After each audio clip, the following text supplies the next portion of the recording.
rrezikojnë të ardhmen e Kosovës.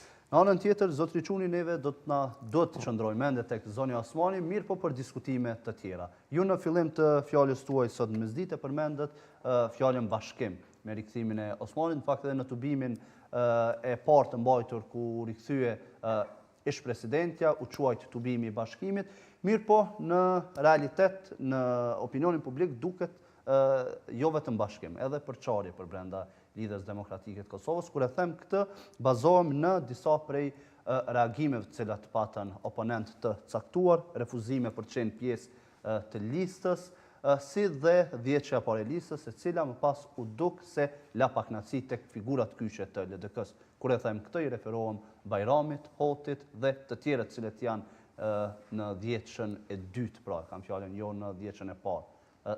Çfarë mendoni? Rikthimi i Vjosa Osmanit e bashkoi LDK-n apo e përçau? Gjitha këto qëndrime, vlerësime, reagime, publikime e tjera, me të cilët ne sot do thotë ballafaqohemi, nuk është asgjë e re. Ka ndodhur edhe në të kaluarën. Gjithnjë ka pas reagime, gjithnjë ka pas shprehje të pakënaqësisë, në çdo zgjedhje, në çdo renditje, në çdo përbërje të listës, në çdo mundësi për të aderuar e tjera, po ja që tani me ardhen e Vjosa Osmanit, apo rikthimit, bashkimit, e merr një kujdes më të veçantë dhe e merr një ngjyrosje më të veçantë, duke i dhënë duke ndërtu një narrativ tjetër, do thotë që rikthimi dhe bashkimi i Vjosa Osmanit me përkrasit e saj në lidhjen demokratike të Kosovës ka shkaktuar ndonjë tronditje brenda LDK-s. A ka shkaktuar jo, zotri Çuni? Nuk është e vërtetë dhe nuk është ashtu. Nëse dikush ka shfaq pakënaqësi lidhe me numrin rëndor, shqyqoni, gjeni dhanat në rrjetet sociale, do thotë në çdo zgjedhje nacionale ka pas pakënaqësi të tilla. Po flasim për dy figurat të cilat kanë qenë, qëndrimet e tyre janë të qarta. Do të ketë edhe në të ardhmen.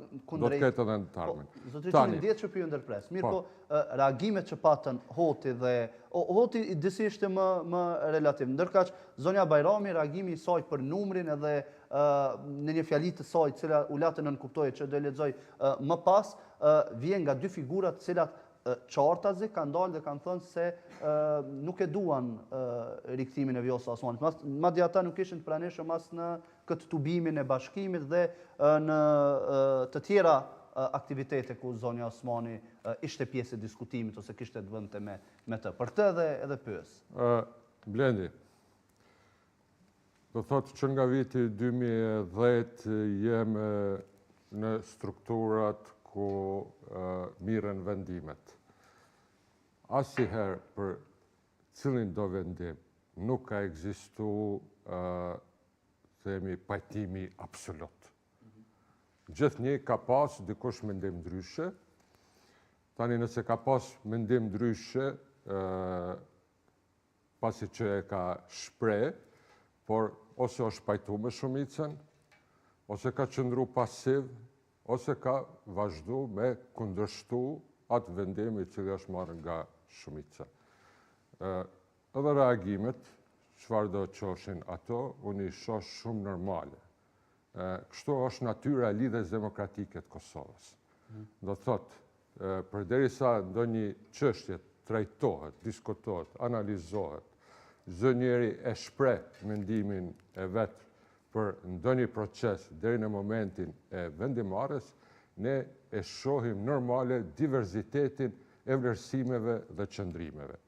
E shohim shumë normale, po ashtu edhe diverzitetin e mendimeve, vlerësimeve dhe veprimeve edhe pasi të mirët vendimi. Është e vetmja parti, do thotë që e ushqen demokracinë e brendshme, kështu që çdo personalitet, çdo individ e ndjen veten të lirë. Megjithatë, zotri Çuni, për të shkuar përpara